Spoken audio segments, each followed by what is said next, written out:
అసాధ్యమైనది ఏదియో లేదు. సమస్తము సాధ్యం నీకు,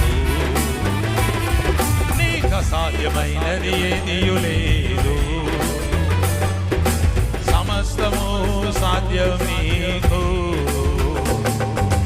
పాపము నుండి విడిపించుట సాధ్యం